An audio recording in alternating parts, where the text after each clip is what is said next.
সত্য যুগে অসুর এবং দেবতার দূরত্ব ছিল। অসুররা বাস করত এক গ্রহে এবং যারা দেবতা ছিল তারা বাস করত আরেক গ্রহে। তারপরে যুগটার নাম কি যুগ সবাই বলেন? ত্রেতা যুগ। ত্রেতা যুগের মধ্যে সমুদ্রের এপারে রাবণ, ওই পারে ভগবান রামচন্দ্র। তারপরে যুগটার নাম কি? দাপর যুগ। একই বংশের মধ্যে কৌরব, একই বংশের মধ্যে পাণ্ডব, বংশের মধ্যে প্রবেশ করেছে। এখন হলো কলিযুগ।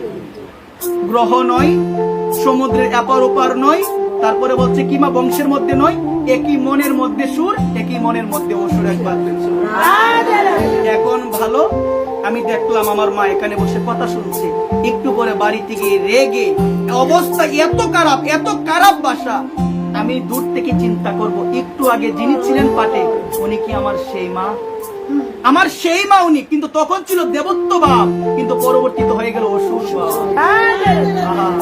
কলিযুগে একই মনে, এই কারণে তো মা আমাদের এই এহেন অবস্থা, আরো খারাপ অবস্থা হবে না।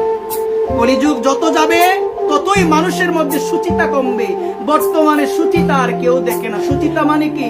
পবিত্র থাকতে হবে, সেটা মনের দিক থেকে, সেটা বাইরের দিক থেকে আমাকে পবিত্র থাকতে হবে, তাহলে ভগবত প্রাপ্তি সম্ভব। একবার প্রেম ভগবত প্রাপ্তি সম্ভব।